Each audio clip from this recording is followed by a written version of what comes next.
जय हिंद। इस वीडियो में देखेंगे कि भारत के दूसरे प्रधानमंत्री लाल बहादुर शास्त्री, जो आज तक का सबसे ईमानदार नेता के लिस्ट में नाम शामिल है।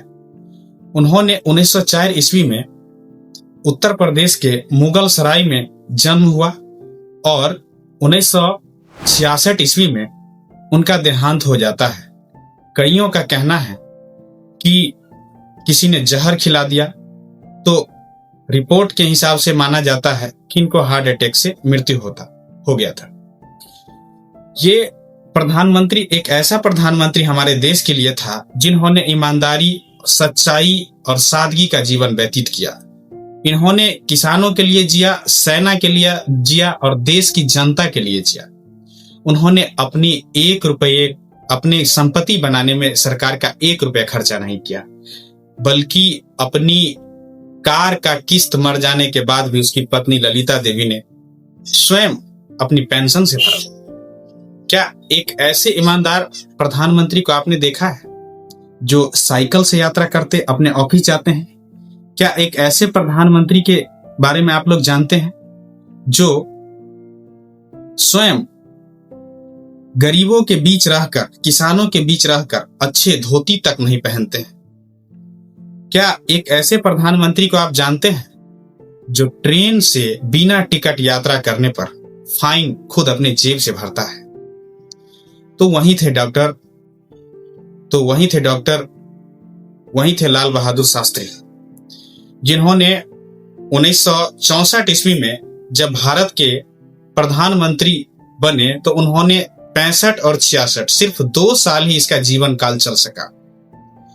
और 1965 ईस्वी में जब पाकिस्तान के घुसपैठियों ने हमारे कश्मीर में आकर हमला कर दिया था, तो उनका जवाब लाल बहादुर शास्त्री ने सेना को पूरी छूट के साथ दिया था। और तभी उन्होंने एक नारा दिया था, जय जवान जय किसान। इससे ये फायदा हो रहा था कि जय जवान कहने से हमारे सेना को ऊर्जा मिलता था और जय किसान कहने से हमारे देशवासियों, किसानों को फसल के क्षेत्र में एक अच्छा रिजल्ट मिलता था।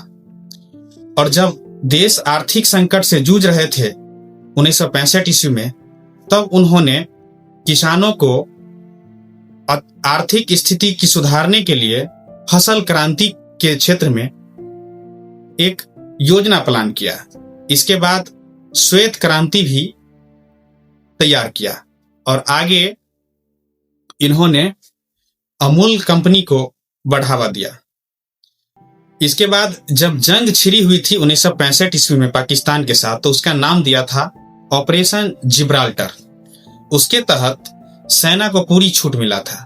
और जब अमेरिका ने बोला कि उस युद्ध को रोक दो, तो लाल बहादुर शास्त्री का कहना था कि जब तक हमारा सेना नहीं चाहेगा तब तक युद्ध कोई नहीं रोक सकता। इसके बाद जब अमेरिका धमकी देता है तो कहता है मैं आपसे निपटने के लिए भी तैयार हूं। तो इतना ईमानदार प्रधानमंत्री हमारे देश का था।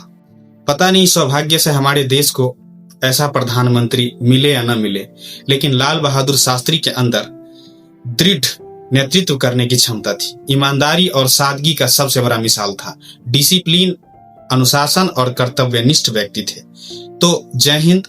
हम ऐसे व्यक्ति को मान सम्मान के दृष्टिकोण से हमारे सभी भारतवासी देखते हैं और हम उम्मीद करते हैं कि हमारे देश के अंदर ऐसे ही प्रधानमंत्री आए जो हमारे देश का भला कर सके। और वर्तमान में भी हमारे नरेंद्र मोदी है, वो भी हमारे देश का सबसे अच्छा प्रधानमंत्री मिला हुआ है। तो धन्यवाद। नेक्स्ट वीडियो मिलते हैं।